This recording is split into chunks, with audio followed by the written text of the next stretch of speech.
Hi guys, welcome back to channel. നമ്മൾ Vidyut ജാംവാലിലെ crack cinema കാണാൻ വേണ്ടി അതൊക്കെയാണ്.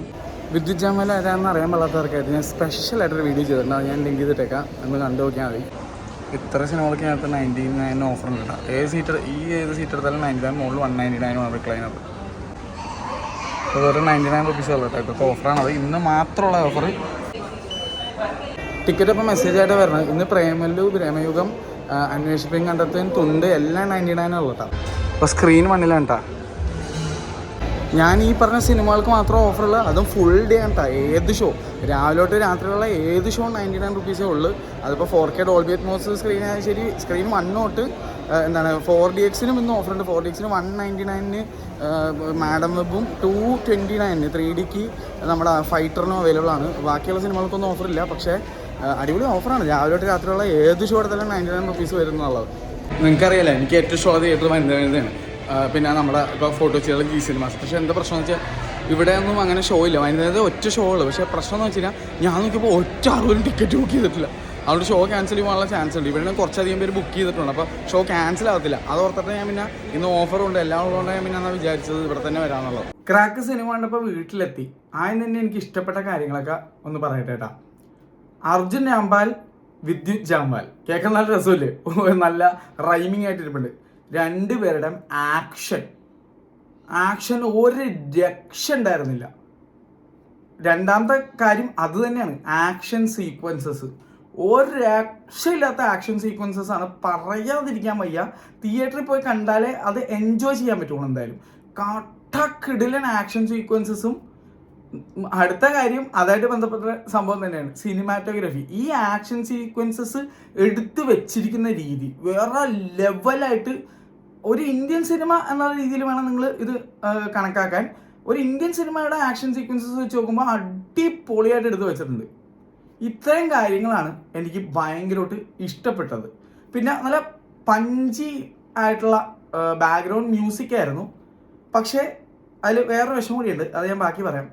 ഇത്രയാണ് എനിക്ക് സിനിമയിൽ ഇഷ്ടപ്പെട്ടത്. ഈ കംപ്ലീറ്റ് ആക്ഷൻ പടം നിങ്ങൾക്ക് തിയേറ്ററിൽ നിന്ന് എന്തായാലും ആ കൊടുത്ത പൈസയ്ക്ക് ആ സംഭവം നല്ല രീതിയിൽ എൻജോയ് ചെയ്യാൻ പറ്റും എന്ന് ഞാൻ വിചാരിക്കുന്നത്. അറ്റ്ലീസ്റ്റ് എനിക്കത് ഭയങ്കരമായിട്ട് അത് എൻജോയ് ചെയ്യാൻ പറ്റി. പക്ഷേ ഈ ആക്ഷൻ കംപ്ലീറ്റ് എൻജോയ് ചെയ്യണമെങ്കിൽ ഈ സിനിമയിൽ കട്ടയ്ക്ക് പാസമുണ്ട്, ചേട്ടൻ പാസമുണ്ട്, അമ്മ അച്ഛൻ പാസമുണ്ട്. പിന്നെ അതുപോലെ തന്നെ കട്ട ക്രിഞ്ചായിട്ടുള്ള ഡ്രാമ സാധനമുണ്ട്. ഇതൊക്കെ ഞാൻ എൻഡ്യൂർ ചെയ്യേണ്ടി വന്നു. ചിലപ്പോൾ നിങ്ങൾക്ക് അതൊക്കെ ഭയങ്കര അടിപൊളിയായിട്ട് തോന്നാം, പക്ഷെ എന്നെ സംബന്ധിച്ചിട്ട് അതൊക്കെ എനിക്ക് തരണം ചെയ്താലേ ഈ സിനിമ എനിക്ക് എൻജോയബിളായി മാറിയുള്ളൂ. കാരണം ആക്ഷൻ വരുമ്പോൾ ഞാൻ ഹാപ്പിയാണ്, അല്ലാത്ത സമയത്ത് ഞാൻ ക്രിഞ്ചടിച്ചിരിക്കലാണ് ചില സംഭവങ്ങൾ വരുമ്പോൾ. ഇപ്പോൾ Arjun Rampal as A villain നമ്മൾ പല സിനിമകളിൽ കണ്ടിട്ടുണ്ട്. അത് സസ്പെൻസും കാര്യങ്ങളൊന്നുമല്ല, ത്രൂ ഔട്ട് വില്ലനാണ്. വില്ലൻ പുള്ളിയുടെ കയ്യിൽ സേഫാണ്. ഓം ശാന്തിയോൻ ഉൾപ്പെടെ പല സിനിമകളിലും വില്ലനായിട്ട് പുള്ളി വേറെ റേഞ്ചിലാണ് അഭിനയിക്കാറുള്ളത്. അപ്പോൾ പുള്ളി ആസ് എ വില്ലൻ എന്ന് പറയുമ്പോൾ തന്നെ ആ പടത്തിന് ഒരു ഹൈപ്പ് ഉണ്ട്. കാരണം പുള്ളി കിടിലൻ വില്ലനായിരിക്കും. ഏത് പടം ചെയ്താലും വില്ലൻ റോള് പുള്ളിയുടെ കയ്യിൽ ഭദ്രമാണ്. ഈവൻ റോക്ക് ആൻഡ് റോളിൽ ആണെങ്കിൽ പോലും പുള്ളിയുടെ കിടിലൻ റോളാണ്. ജോ മാസ്കറാനസ് എന്നുള്ള പേര് ആ റോളാണ്. ആ പേര് പോലും ഞാൻ പറഞ്ഞില്ല, അത്ര ഇഷ്ടമുള്ളൊരു പടമാണ്. പുള്ളിയുടെ പ്രകടനം എനിക്ക് ഭയങ്കര. അതുപോലെ ഏക്കജ്നബിക്ക് എനിക്ക് ഒടുക്കത്തെ ഇഷ്ടമുള്ള സിനിമയാണ്. ഇതിനകത്ത് പുള്ളിയുടെ ആ വില്ലൻ റോള് പുള്ളി വളരെ നീറ്റായിട്ട് ചെയ്തു വെച്ചിട്ടുണ്ട്. പക്ഷേ വെൻ ഇറ്റ് കംസ് ടു വിദ്യുത് ജാംവാൽ, പുള്ളി ഒരു ലിമിറ്റഡ് ആക്ടറാണ്.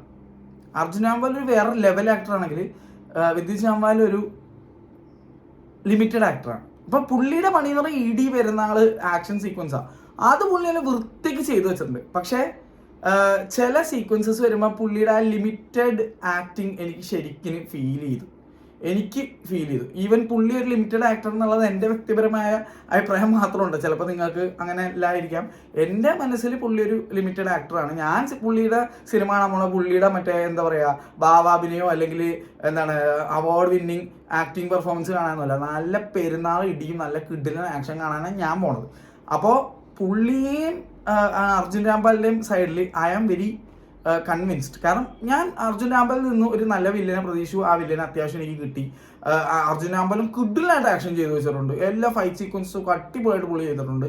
വിദ്യുത് ജാംവാലിൻ്റെ സൈഡിൽ നിന്ന് ഞാൻ അഭിനയമല്ല പ്രതീക്ഷിക്കണം, ഇടിയും പെരുന്നാളും ആക്ഷനാണ്, അതെനിക്ക് കിട്ടി. അതൊക്കെയാണ്. പക്ഷേ ആക്ഷൻ സീക്വൻസസ് എനിക്ക് ഭയങ്കര ഇഷ്ടപ്പെട്ടെന്ന് പറഞ്ഞാലും കുറേ സിനിമകളുടെ ഒരു ഇൻസ്പിറേഷൻ എനിക്ക് തോന്നി. ചില ഒരു പർട്ടിക്കുലർ ആക്ഷൻ സീക്വൻസസ് കണ്ടപ്പോൾ എനിക്ക് അത് ഒരു Mad Max type action sequence ആയിട്ട് എനിക്ക് ഫീൽ ചെയ്തു. വണ്ടി ഓടിച്ച് റോട്ടിൽ കൂടെ പോകുന്നതിൻ്റെ, അതായത് ഡെസേർട്ട് പോകുന്ന സ്ഥലത്ത് കൂടെ പോകുന്ന രീതിയിലുള്ള ഒരു ആക്ഷൻ സീക്വൻസ് കണ്ടപ്പോൾ ശരിക്കും എനിക്ക് മാഡ് മാക്സ് ആണ് ഓർമ്മ വന്നത്. മാഡ് മാക്സ് ഫ്യൂറി റോഡാണ് എനിക്ക് ഓർമ്മ വന്നത്. അതുപോലെ തന്നെ ട്രെയിനിൻ്റെ മുകളിലൊരു ആക്ഷൻ സീക്വൻസ് കണ്ടപ്പോൾ വേറെ കുറേ സിനിമകൾ ഇങ്ങനെ ഓർമ്മ വന്നു. അതേപോലെ ഇതിൻ്റെ കംപ്ലീറ്റ് ഈ സിനിമയുടെ എഡിറ്റിംഗ് സ്റ്റൈൽ നോക്കിക്കഴിഞ്ഞാൽ എനിക്ക് ഒരു ഡെത്ത് റേസിൻ്റെ ടൈപ്പ് എഡിറ്റിംഗ് സ്റ്റൈലാണ്. കാരണം ഇതിനകത്ത് കൗണ്ട് ഡൗൺ വരുന്ന സംഭവമുണ്ട്. ഇത് ഒരു ഒരു സംഭവം റേസ് പരിപാടിയാണ്. അതും വേറൊരു സിനിമയായിട്ട് എനിക്ക് ഫീൽ ചെയ്തു. ഈ കൗണ്ട് ഡൗൺ പരിപാടി എനിക്ക് ശരിക്കും ആ ഒരു എഡിറ്റിംഗ് പാറ്റേണും ഒക്കെ എനിക്ക് ഡെത്ത് റേസ് ഇൻസ്പയർഡ് ആയിട്ടാണ് എനിക്ക് ഫീൽ ചെയ്തത്, നമ്മുടെ ജേസൺ സ്റ്റാത്തമിൻ്റെ. പിന്നെ അതുപോലെ തന്നെ ഈ ഫുൾ സിനിമയുടെ കഥയുടെ ക്രക്സ് എന്ന് പറയുന്ന ഒരു ഗെയിമാണ്, ഒരു സംഭവമാണ്. അപ്പോൾ ആ മൈദാൻ എന്ന് പറഞ്ഞൊരു ഗെയിമാണ്. ആ ഒരു ഗെയിം പരിപാടി എനിക്ക് ശരിക്കും ഹങ്കർ ഗെയിംസ് ആണ് എനിക്ക് ഓർമ്മ വന്നത്. അപ്പോൾ ഇത് മൊത്തത്തിൽ കുറേ ഇൻസ്പിറേഷൻ എനിക്ക് പലയിടത്തുനിന്ന് ചെയ്തതായിട്ട് ഫീൽ ചെയ്തു. നിങ്ങൾക്ക് അങ്ങനെയാണെന്നില്ല, എനിക്കങ്ങനെ ഫീൽ ചെയ്തു. ഇങ്ങനെ കുറേ സംഭവങ്ങൾ, ഒരു ഫ്രഷ്നെസ് എനിക്ക് ഫീൽ ചെയ്യില്ല കഥയിൽ. പിന്നെ എനിക്ക് തീരെ ഇഷ്ടമല്ലാത്ത ഒരു പരിപാടിയുണ്ട്. അതായത് ഈ എന്താണ്, അണ്ടർഡോഗ് ആയിട്ടുള്ള ഒരാളെ കാണിക്കാൻ വേണ്ടി വരുമ്പോഴേക്കും ക്ലീഷേ മുംബൈ ആ ഒരു ടപ്പോരി സാധനമുണ്ട്. അത് ഇതിൽ ഒരു ആവശ്യം ഉണ്ടായിരുന്നില്ല എന്നാണ് എനിക്ക് ഫീൽ ചെയ്തത്. ഒരു സാധാരണ മുംബൈക്കാരനായിട്ട് കാണിച്ചാൽ പോലും കുഴപ്പമുണ്ടായിരുന്നില്ല. ഇങ്ങനെ ഒരു അണ്ടർഡോഗാണ് കാണിക്കാൻ വേണ്ടി. ഈ ഹിന്ദി സിനിമയുടെ ഏത് സിനിമയിൽ എടുത്ത് നോക്കിയാൽ അണ്ടർഡോഗിനെ കാണിക്കുമ്പോഴേക്കും മുംബൈയിലുള്ള ആളാണെങ്കിൽ മറ്റേ ആംചി മുംബൈ, എന്താ പറയുക, ആ ഒരു ടപ്പോരി ടൈപ്പ് ഓഫ് ഒരു മുംബൈ ആളായിട്ടാണ് കാണിക്കുന്നത്, ഒരു ലോക്കലൈറ്റ് ആണെന്ന് കാണിക്കാൻ വേണ്ടി. അതങ്ങനെ എന്താ ഈ ആ രീതിയിൽ സംസാരിക്കാത്ത ഒരു മഹാരാഷ്ട്രക്കാരൻ അവിടെ ഇല്ലേ? അങ്ങനത്തെ ഒരു അവസ്ഥയാണ് എനിക്ക് തോന്നിപ്പോണം. അതൊക്കെ എനിക്ക് ഭയങ്കരമായിട്ട് എന്നെ പിൻവലിച്ചു ഈ സിനിമയിൽ. എന്ന് വെച്ചാൽ അതിങ്ങനെ കണ്ടുമെടുത്ത ആ ഒരു സെയിം സീനായിട്ടാണ് എനിക്ക് ഫീൽ ചെയ്തത്. അതിൻ്റെ ക്യാരക്ടറിൽ അങ്ങനത്തെ ക്യാരക്ടറാക്കേണ്ട ആവശ്യമില്ലായിരുന്നു എനിക്ക് തോന്നി. പിന്നെ ഇതിലെ ഏറ്റവും വലിയ എനിക്ക് കട്ട ക്രിഞ്ചായിട്ട് തോന്നിയ ക്യാരക്ടർ എന്ന് പറഞ്ഞാൽ, ഇതിനകത്ത് അസഹനീയമായിട്ട് തോന്നിയത്, ഇതിനകത്ത് 2 നടിമാരുണ്ട്. അതിൽ എന്താണ് നായിക അല്ലെങ്കിൽ ലവ് ഇൻട്രസ്റ്റ് എന്നുള്ള രീതിയിൽ വന്ന നൂറ ഫത്തേരിയാണ്. നൂറ ഫത്തേരി എനിക്ക് എല്ലാ സിനിമയിലും as a dancer, as a item number പെർഫോമറൊക്കെ ആയിട്ട് എനിക്ക് ഭയങ്കരമായിട്ട് ഇഷ്ടപ്പെടാറുണ്ട്. പക്ഷേ she is a very very very very very very limited actor in my opinion. ഈ പുള്ളിക്കാരിയുടെ പെർഫോമൻസ് എനിക്ക് തീരെ വർക്കായില്ല. എനിക്ക് ഭയങ്കര ക്രിഞ്ചായിട്ടാണ് ഫീൽ ചെയ്തത്. എനിക്ക് ഇവരുടെ ലവ് സ്റ്റോറിയുടെ കാര്യം പറയണ്ട, അത് അതുക്ക് മേൽ ഒരു ദുരന്ത ലവ് സ്റ്റോറി ഫീലാണ് എനിക്ക് അടിച്ചത്. കാരണം ഇങ്ങനെ love story, love at first sight എന്നൊക്കെ പറഞ്ഞാൽ നമ്മൾ ഒന്നാമത് ലവ് അറ്റ് ഫസ്റ്റ് സൈറ്റ് എന്ന് പറഞ്ഞ സാധനം കണ്ട് എന്താ പറയുക മടുത്തിരിക്കുന്നത്. ഇത് ലവ് അറ്റ് ഫസ്റ്റ് സൈറ്റ് മാത്രമല്ല, ഇതിങ്ങനെ കണ്ടപ്പോൾ തന്നെ മറ്റേ ഇളകി എന്ന് പറഞ്ഞ പോലെയാണ് നായകനും നായികയ്ക്കും. അതായത് പറയാൻ പോയ എൻ്റെ അത് ഭയങ്കര സീനാണ്, ഞാൻ പറയില്ലേ, എനിക്കത് എത്തിക്കലും കറക്റ്റായിട്ട് ഫീൽ ചെയ്തില്ല. അങ്ങനെയാണെന്ന് വെച്ചാൽ ഒരുമാതിരി എന്താ ആർത്തി പിടിച്ചിരിക്കുന്ന നായകനായി മാറും നായകൻ ഈ ആളെ കണ്ടു കഴിയുമ്പോഴേക്കും. എനിക്കത് ദഹിച്ചില്ല എന്തായാലും, സത്യമായിട്ട് പറയാം. എനിക്കൊരു ലവ് സ്റ്റോറി ആയിട്ടല്ല, ഒരു ലവ് സ്റ്റോറി ആയിട്ടാണ് എനിക്ക് ഫീൽ ചെയ്തത്. പിന്നെ ഒരു ഫീലിങ്ങും എനിക്ക് ഇവർ തമ്മിൽ വരുമ്പോൾ എനിക്ക് ഒരു ലവിൻ്റെ ഫീലിംഗ് ഒന്നും എനിക്ക് തോന്നിയില്ല കേട്ടോ. അങ്ങനത്തെ അവസ്ഥയായിരുന്നു. പിന്നെ പുള്ളിക്കാരിയുടെ ഒരു സംഭവമുണ്ട്, ഇതിനകത്തുള്ള നൂറ ഫത്തേരിയുടെ ക്യാരക്ടർ ഈ റേസ് നടക്കുമ്പോൾ വെറുതെ ഒരു ഇല്ലാതെ മറ്റേ ജയ് മഹിഷ്മതി എന്ന് പറയുന്ന പോലെ വെറുതെ ചുമ്മാ കുറേ നേരം ഇങ്ങനെ കാണിച്ചുകൊണ്ടിരിക്കുന്നുണ്ട്. ഇതിൻ്റെ ക്യാരക്ടറിൻ്റെ ആളുടെ പേരും പറഞ്ഞു ഇങ്ങനെ എന്താണ് ജയ് വിളിക്കുന്ന സീനുണ്ട്. അത് എടുത്തു വെച്ചിരിക്കുന്നത് അതിനും വലിയ വിറ്റായിട്ട് എനിക്ക് ഫീൽ ചെയ്തത്. പിന്നെ അത് പോരാണ്ട് തന്നെ അവിടെ മറ്റേ സൈഡ് ആക്ടേഴ്സായിട്ട് അഭിനയിപ്പിച്ചിരിക്കുന്ന കുറേ ഫോറിനേഴ്സ് ഉണ്ട്. അവർക്ക് ആകെ എനിക്ക് തോന്നുന്നു ഒരേ ഒരു കാര്യം ഡയറക്ടർ പറഞ്ഞു കൊടുത്തിട്ടുള്ളൂ. അതായത് എന്താണ് അതായത് അവരുടെ ഫേസിലേക്ക് ക്യാമറ വരുമ്പോൾ നേരെ ജയ് വിളിച്ചോ എന്നുള്ള സീനാണ്, അല്ലെങ്കിൽ എക്സ്പ്രഷൻ ഇട്ട് എന്താണ് നിരത്തിക്കോ എന്നുള്ള സീനാണെന്നുണ്ട്. അപ്പം ഇവർക്ക് കൊടുത്ത പൈസയ്ക്ക് അവർ നല്ല കിടിലിനായിട്ട് അഭിനയിച്ചത്. അതായത് 5 ഇടാൻ പറഞ്ഞപ്പോൾ 900 ഇട്ട് വെച്ചിട്ടുണ്ട്. അതിൽ എക്സ്പ്രഷൻ ആയിട്ട് വെച്ചേക്കണം. ആ എക്സ്പ്രഷൻ കാണുമ്പോൾ ചിലപ്പോൾ കണ്ടുകൊണ്ടിരിക്കണം ഞാൻ ഒന്ന് പുറകോട്ട് പോയ അവസ്ഥയായിരുന്നു. അതായത് ഈ എക്സ്പ്രഷൻ കണ്ട് ഞാൻ ഞെട്ടിപ്പോയി. അങ്ങനത്തെ ഹൊറർ സിനിമയിൽ പോലും ഞാൻ ഇത്ര എക്സ്പ്രഷൻ ഇട്ട് കണ്ടിട്ടില്ല. ഒരു പ്രേതത്തെ കാണുമ്പോൾ ചിലർ മറ്റേ എക്സ്പ്രഷൻ കാണിക്കും. എനിക്ക് ഓർമ്മ വന്നത് ശരിക്കും എന്താണെന്ന് അറിയാമോ, ഈ സ്കേറി മൂവി എന്ന് പറഞ്ഞ പടമുണ്ട്, അതിനകത്ത് പ്രേതത്തിനെ കാണുമ്പോൾ ഇവർ ഇങ്ങനെ കാണിക്കും. അതുപോലെ ഒരു മീമുണ്ട്, ഒരു മച്ചാൻ മറ്റേ ഇങ്ങനെ പേടിക്കണത്. ആ ലെവലിൽ എക്സ്പ്രഷനൊക്കെയാണ് ഇവർ ഇട്ടുകൊണ്ടിരുന്നത് വെച്ചത്. എനിക്കത് ഭയങ്കര ഷോക്കായിട്ടാണ് എനിക്ക് ഫീൽ ചെയ്തത്. ഇങ്ങനെ കുറച്ച് സാധനങ്ങളൊക്കെ ഉണ്ട്. ഇതൊക്കെ നിങ്ങൾക്ക് തരണം ചെയ്ത് പോകാമെങ്കിൽ എന്താണ് ഈ സിനിമ എൻജോയബിൾ ആയിരിക്കും നിങ്ങൾക്ക്. ഞാൻ പറഞ്ഞത് ഞാൻ പോയത് ആക്ഷന് വേണ്ടിയിട്ടാണ്. ആ സാധനം എനിക്ക് കിട്ടിയിട്ടുണ്ട്. പിന്നെ ഇതിനകത്ത് എയ്മി ജാക്സൺ ഉണ്ട്. അത്ഭുതപ്പെടുത്തിയ കാര്യം എയ്മി ജാക്സൺ വളരെ ഡീസൻ്റ് ആയിട്ട് അഭിനയിച്ചു എന്നുള്ളതാണ്. എനിക്ക് ഭയങ്കര ഇഷ്ടപ്പെട്ടു. എയ്മി ജാക്സൺ ഒരു എന്താണ് എബ്രോഡുള്ള NRI ആയിട്ടുള്ള അല്ലെങ്കിൽ ഒരു അങ്ങനത്തെ ഒരു എന്താണ് ഹിന്ദി സംസാരിക്കുമെങ്കിൽ പോലും ഒരു പക്ക പോളണ്ടുകാരിയായിട്ടുള്ള ഒരാളായിട്ടുള്ള രീതിയിലുള്ള ഒരു ഓഫീസറായിട്ടാണ് എന്താണ് FBI ഓഫീസർ പോലത്തെ ഒരു റോളാണ് പുള്ളിക്കാരി. അത് നീറ്റായിട്ട് ചെയ്തിട്ടുണ്ട്. വളരെ റയറായിട്ടാണ് ഞാൻ അങ്ങനെ കാണാറുള്ളത്. പുള്ളിക്കാരി വളരെ നീറ്റായിട്ട് ചെയ്തതായിട്ട് എനിക്ക് ഫീൽ ചെയ്തു. കാരണം പിന്നെ ചിലപ്പോൾ ഇതും കൊണ്ടാവാം അവിടെ വേറൊരാൾ തകർത്ത് ക്രിഞ്ചടിപ്പിക്കണോണ്ടാവാം ഇത് വളരെ ഡീസൻ്റ് ആയിട്ട് തോന്നിയെന്ന് എനിക്ക് തോന്നുന്നു. എന്തായാലും എമി ജാക്സന്റെ റോൾ എനിക്ക് comparatively far far far better ആയിട്ട് എനിക്ക് ഫീൽ ചെയ്തു. പിന്നെ ഇതിനകത്തൊരു ചേട്ടനുണ്ട്. ഞാൻ പറഞ്ഞില്ല ഈ ചേട്ടൻ പാസത്തിന് അതിലേക്ക് ഞാൻ പോകുന്ന സ്റ്റോറി റിവ്യൂലൊന്നും ചെയ്യുന്നില്ല. ഈ ചേട്ടൻ പാസം കാണിക്കുമ്പോഴും ആ പാസം കുറച്ച് പ്രശ്നമായിട്ട് ഫീൽ ചെയ്യണം. പക്ഷെ ആ ചേട്ടൻ്റെ അഭിനയം ഫെയർലി ഡീസൻ്റ് ആയിരുന്നു എന്ന് ആയിട്ടാണ് എനിക്ക് ഫീൽ ചെയ്തത്. പിന്നെ പറയാൻ പറ്റിയ കുറേ ചില സ്ഥലത്തൊക്കെ ഗ്രാഫിക്സിൻ്റെ ഒരു സംഭവമൊക്കെ ഭയങ്കരമായിട്ട് ഫീൽ ചെയ്യുന്നുണ്ടായിരുന്നു. പിന്നെ എനിക്ക് ഏറ്റവും വലിയൊരു സെറ്റ് ബാക്ക് ആയിട്ട് എനിക്ക് ഫീൽ ചെയ്തത്, പൊതുവേ ഞാൻ വിദ്യുത് ജാമാലിൻ്റെ സിനിമ കാണുമ്പോൾ ഞാൻ എപ്പോഴും എന്താണ് ഏറ്റവും കൂടുതൽ പുള്ളിക്കാരനെ ഇഷ്ടപ്പെടുന്ന ഒരു ഫാക്ടർ, പുള്ളിക്കാരൻ സ്റ്റണ്ടബിൾസ് ഇല്ലാതെ CGI മാക്സിമം ഒഴിവാക്കിക്കൊണ്ടാണ് പല കാര്യങ്ങളും ചെയ്യാറുള്ളത്. പക്ഷേ ഇതിൽ പുള്ളിയുടെ ഒരു സംഭവം തന്നെ പുള്ളി ബ്രേക്ക് ചെയ്തു. കുറേ സ്ഥലങ്ങളിൽ സ്റ്റണ്ടബിൾ ഉണ്ടെന്ന് തോന്നി. കുറേ സ്ഥലത്ത് എനിക്ക് പുള്ളിയുടെ സ്റ്റണ്ടബിൾ വെച്ച് ചെയ്യിപ്പിച്ചതിന് ശേഷം ഫേസ് ഗ്രാഫിക്സ് ചെയ്തായിട്ട് എനിക്ക് പലയിടത്തും എനിക്ക് കാണാൻ പറ്റി. എന്താണ് എനിക്ക് ശരിക്കും അത് ഫീലായി. പിന്നെ കുറേ സ്ഥലത്തൊക്കെ ഇങ്ങനെ CGIയുടെ അതിപ്രസരം കാണാനുണ്ടായിരുന്നു. അത് എടുത്തറിയും. ഒന്ന് സൂക്ഷിച്ച് ഇരുന്ന് കണ്ടു കഴിഞ്ഞാൽ ചില സ്ഥലത്തൊക്കെ മറ്റേ ഇങ്ങനെ കുറേ വലിയ ക്രൗഡിനെ കാണിക്കുമ്പോഴേക്കും ക്ലോസർ ഷോട്ട്സിലൊക്കെ ശരിക്കുള്ള ആളാണ്. പക്ഷേ ഇത് ഡ്രോൺ ഷോട്ട് കാണിക്കുമ്പോഴേക്കും കുറേ പേര് റിപ്പീറ്റ് ഇല്ല. അത് ഇവിടെ ഒരു ചെറിയ ഗ്രൂപ്പിന് ഉണ്ടാക്കിയേക്കണം വെച്ചിട്ട് മറ്റേ into 1000 എന്നുള്ള രീതിയിൽ സ്പ്രെഡ് ചെയ്ത് എന്താണ് ക്രൗഡിന് ഉണ്ടാക്കിയ ഒരു CGI എഫക്റ്റ് ആയിട്ടൊക്കെ എനിക്ക് ഫീൽ ചെയ്തായിരുന്നു. പിന്നെ സ്പീക്കിംഗ് ഓഫ് ക്യാമറ വർക്ക് കിഡിലായിരുന്നെങ്കിലും എനിക്കൊന്ന് ഈ സിനിമയുടെ എനിക്ക് തോന്നുന്നത് 50-50 സെറ്റപ്പില്ല. 50 ബാക്കിയുള്ള ക്യാമറകൾ വെച്ചും 50% ഡ്രോണിൻ്റെ ക്യാമറമാൻ ഒരു ഗ്രൂപ്പ് സെപ്പറേറ്റ് തന്നെ ഉണ്ടായിരുന്നു എനിക്കറിയില്ല.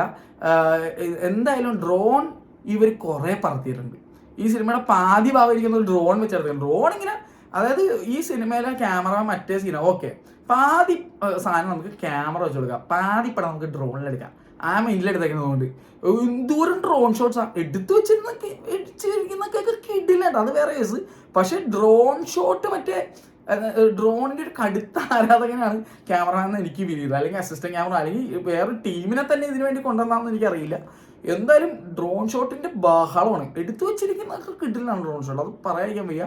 പക്ഷെ ഡ്രോൺ ഷോട്ട് ഇത്രയധികം ഡ്രോൺ ഷോട്ടുള്ള ഒരു സിനിമ ഞാൻ ഈ അടുത്ത് കണ്ടിട്ടില്ല. പിന്നെ ഞാൻ പറഞ്ഞില്ലേ എൻജോയബിൾ ആണ്. ഇതൊരു പക്ക പോപ്കോൺ അങ്ങനത്തെ രീതിയിലുള്ള പടമായിട്ട് വിചാരിച്ചാൽ മതി. പക്ഷെ ഈ ആക്ഷൻ മാത്രം എൻജോയ് ചെയ്യാനുള്ള മൈൻഡിൽ പോകാൻ ആഗ്രഹമുണ്ടെങ്കിൽ തീർച്ചയായിട്ടും നിങ്ങൾക്ക് അടിപൊളിയായിരിക്കും. പക്ഷെ ഈ ആക്ഷൻ്റെ ഇടയിൽ ഇങ്ങനെ കുറേ ഈ ടിപ്പിക്കൽ ബോളിവുഡ് മസാല ക്രിഞ്ചടിപ്പിക്കുന്ന കുറച്ച് സാധനങ്ങളൊക്കെ ചിലപ്പോൾ നിങ്ങൾക്ക് എൻഡ്യൂർ ചെയ്യേണ്ടി വരും എന്നാണ് എനിക്ക് ഫീൽ ചെയ്യണത്. എനിക്ക് അതൊക്കെ ക്രിഞ്ചായിട്ടാണ് എനിക്ക് ഫീൽ ചെയ്തത്. പിന്നെ വിദ്യുത് ജാമാലല്ലേ എന്താണ് പടം ആകുമ്പോഴേക്കും എല്ലാവർക്കും ഇഷ്ടപ്പെടുന്ന രീതിയിൽ ആവണ്ടേ എന്നൊക്കെ വിചാരിച്ചിട്ട് ഞാൻ എന്താ പറയുക അതൊക്കെ അങ്ങോട്ട് ക്ഷമിച്ചു. അങ്ങനത്തെ ഒരു സീനാണ് എനിക്ക് തോന്നിയത്.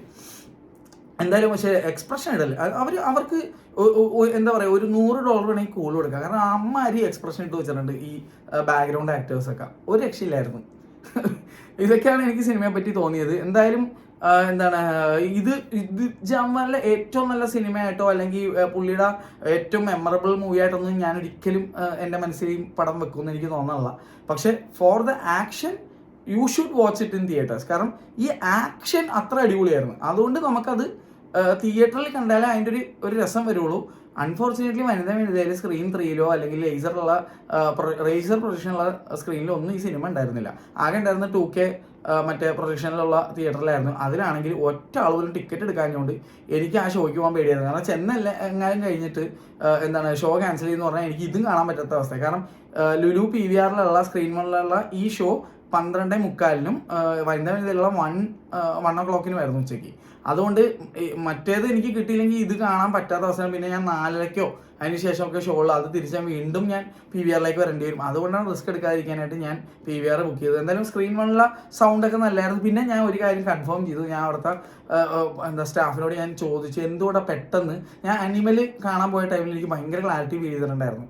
അന്ന് തൊട്ട് ഈ സ്ക്രീനിൻ്റെ മണ്ണിൻ്റെ ക്ലാരിറ്റി ബെറ്റർ ആയിട്ട് ഫീൽ ചെയ്തു. അതിൻ്റെ കാരണം ഞാൻ ചോദിച്ചപ്പോൾ അവർ ആ സ്ക്രീൻ അവരൊന്ന് ക്ലീൻ ചെയ്തു തന്നു.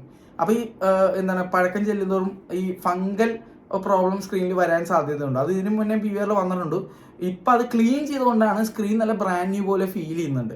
അപ്പോൾ എന്തായാലും അതാണ് ഇപ്പം ക്ലാരിറ്റി ബെറ്റർ ആയിരിക്കണതിൻ്റെ കാരണം എന്ന് എനിക്ക് മനസ്സിലാക്കാൻ പറ്റി. എന്തായാലും props to PVR for cleaning the screen. At least screen clean ചെയ്തല്ലോ. ലേസർ ടെക്നോളജി ഒന്നും കൊണ്ടുവന്നില്ലെങ്കിൽ ആ സ്ക്രീൻ ക്ലീൻ ചെയ്യുമ്പോൾ തന്നെ സത്യം പറഞ്ഞാൽ നല്ല രീതിയിൽ പ്രൊജക്ഷൻ എനിക്ക് ഫീൽ ചെയ്തു. പിന്നെ ഭ്രമയുഗം കണ്ടാലേ നമുക്കത് കറക്റ്റായിട്ട് മനസ്സിലാവും. ഏതെങ്കിലും തിയേറ്ററിൽ നമുക്ക് അവരുടെ ആ ലാമ്പോ അല്ലെങ്കിൽ അവരുടെ സ്ക്രീനോ ജഡ്ജ് ചെയ്യണമെന്നുണ്ടെങ്കിൽ ഇപ്പോൾ ഭ്രമയുഗം പോയി കണ്ടാൽ മതി. കാരണം ബ്ലാക്ക് ആൻഡ് വൈറ്റിൽ ഇത് നല്ല രീതിയിൽ അറിയാൻ പറ്റും. എന്തെങ്കിലും ഫ്രിഞ്ചിങ്ങോ എന്തെങ്കിലും രീതിയിലുള്ള ഷെയ്ഡ് വ്യത്യാസങ്ങളോ ഇതിൻ്റെ ലാമ്പിന് കേട് എന്തെങ്കിലുമൊക്കെ ഉണ്ടെങ്കിൽ സുഖമായിട്ട് അറിയാൻ പറ്റും ബ്ലാക്ക് ആൻഡ് വൈറ്റ് ഇതിൽ. ഒന്നെങ്കിൽ ഒരു പ്ലെയിൻ ബ്ലാക്ക് സ്ക്രീനിലോ അല്ലെങ്കിൽ വൈറ്റ് പ്ലെയിൻ സ്ക്രീനിലോ അല്ലെങ്കിൽ ബ്ലാക്ക് ആൻഡ് വൈറ്റ് മൂവീസിലോ അത് എടുത്തറിയാൻ പറ്റും. ഇതൊക്കെ എനിക്ക് അറിയാവുന്ന കാരണം എന്ന് വെച്ചാൽ ഞാൻ TV അല്ല കൂടുതൽ യൂസ് ചെയ്യുന്നത്. ഈ TV ഗെയിമിങ്ങിന് വേണ്ടി മാത്രമുള്ളതാണ്. ഞാൻ കോണ്ടന്റ് മൊത്തം കാണുന്നത്, സിനിമകൾ മൊത്തം കാണുന്നത്, എല്ലാം കാണുന്നത്, യൂട്യൂബ് വീഡിയോസ് ഒക്കെ കാണുന്നത് എൻ്റെ പ്രൊജക്ടറിലാണ്. അപ്പോൾ പ്രൊജക്ടർ ഉള്ളതുകൊണ്ട് എനിക്ക് പെട്ടെന്ന് അത് അറിയാൻ പറ്റും ആ ഒരു സംഭവം. എന്തായാലും ഇതൊക്കെയാണ് എനിക്ക് സിനിമയെ പറ്റി തോന്നിയ എൻ്റെ ക്രാക്ക് എന്നുള്ള സിനിമ കണ്ടപ്പോഴുള്ള എക്സ്പീരിയൻസ് കേട്ടോ. അപ്പോൾ നിങ്ങൾ സിനിമ കണ്ടവരാണെങ്കിൽ എങ്ങനെയുണ്ടെന്നുള്ള അഭിപ്രായം നിങ്ങൾ എന്തായാലും രേഖപ്പെടുത്തുക. എനിക്ക് ഇത് വാച്ചബിൾ ആയിട്ടുള്ളൊരു അനുഭവമായിരുന്നു. പക്ഷേ ഈ ഒരു ബോളിവുഡ് ടിപ്പിക്കൽ ക്രിഞ്ച് ഫാക്ടേഴ്സൊക്കെ അനുഭവിക്കേണ്ടി വന്നു എന്നേ ഉള്ളൂ. എന്തായാലും വിദ്യുജാമല്ല അടുത്ത സിനിമയ്ക്കായി കാത്തിരിക്കുന്നു. ഇറങ്ങിക്കഴിഞ്ഞാൽ തിയേറ്ററിൽ തന്നെ ഞാൻ പോയി കാണും. കാരണം I love that actor, I love the action സ്റ്റാറിനും. പിന്നെ ഇതിൽ ഒരു ബാക്ക്ഗ്രൗണ്ട് മ്യൂസിക് ഉണ്ട്. അത് ഞാൻ നേരത്തെ പറഞ്ഞായിരുന്നു. ബാക്ക്ഗ്രൗണ്ട് മ്യൂസിക് ചില സ്ഥലത്ത് അടിപൊളിയായിട്ട് തോന്നി, ചില സ്ഥലത്ത് എന്തോ പോലെ. അതെന്താ കാരണം എന്ന് പറയാം. ഇതിൽ ബാക്ക്ഗ്രൗണ്ട് മ്യൂസിക് എന്നുണ്ട് crack crack crack crack crack crack crack crack ഇങ്ങനൊരു സാധനമാണ്. ആ മ്യൂസിക് എവിടെയോ കേട്ട പോലെ എനിക്ക് ഫീൽ ചെയ്തു. കുറച്ച് കഴിയുമ്പോഴാണ് എനിക്ക് മനസ്സിലായത്. എനിക്ക് ഈ എൻ്റെ മനസ്സിലായി ആദ്യമൊക്കെ നല്ല രസമായിട്ട് ഫീൽ ചെയ്യുന്നത്, കുറച്ച് നേരം ഇത് തുടർച്ചയായിട്ട് കേട്ട് ഇത് സിനിമയിൽ ഓവറായിട്ട് യൂസ് ചെയ്തായിട്ടൊരു ഫീലിംഗ് എനിക്കുണ്ട്. അപ്പോൾ കുറച്ച് കഴിഞ്ഞപ്പോൾ എനിക്ക് മറ്റേ ഈ ഒരു തവളയുടെ പേക്കറോ പേക്കറോ പേക്കറോ പേക്കറോ അങ്ങനത്തെ ഒരു സാധനമായിട്ടാണ് എനിക്ക് ഫീൽ ചെയ്തത്. പിന്നെ ആ ടോണും ഞാൻ എവിടെയോ കേട്ട പോലെ ഉണ്ട്. എവിടെയാണെന്നല്ല ഈ സാധനം ഞാൻ എവിടെയോ കേട്ട പോലെ എനിക്ക് ഫീൽ ചെയ്തു. ഒരു സാധനം ഞാൻ ഗ്യാരണ്ടി പറയാം. ഇവിടെ ആക്രോബാറ്റിക്സ് കാണിച്ചുകൊണ്ട് സ്റ്റണ്ടാന്ന് പറഞ്ഞ് നടക്കുന്ന ഒരു ബോളിവുഡ് നടനുണ്ട്. ആ നടൻ്റെ കുറേ അൾട്രാ പ്രോമാക്സ് ക്രിഞ്ച് പടങ്ങളൊക്കെ വെച്ച് നോക്കുമ്പോൾ ഇത് സ്വർഗമാണ്. ആ മച്ചാൻ്റെ പടങ്ങളൊക്കെ കുറേ ഞാൻ തിയേറ്ററിൽ പോയി ഇരുന്ന് നേരെ ഇരുന്ന് കണ്ട് അഴുകി ഞാൻ സീറ്റിൻ്റെ അടിയിൽ പോയ അവസ്ഥ ഉണ്ടായിട്ടുണ്ട്. ഈ അടുത്ത് ഒരു ഗണപതം എന്ന് പറഞ്ഞൊരു പടം കണ്ടായിരുന്നു. എൻ്റെ പൊന്നളിയാ, അതൊക്കെ വെച്ച് നോക്കുമ്പോൾ ഇത് സ്വർഗമാണ്. അപ്പോൾ ഈ സിനിമ ഹിറ്റാവോ ഇല്ലയോ ഒന്നും എനിക്കറിയില്ല. പക്ഷേ it is worth to watch in theatres for the action. അതാണ് എനിക്ക് പറയാനുള്ളത്. അത്രേ ഉള്ളൂ. Bye by.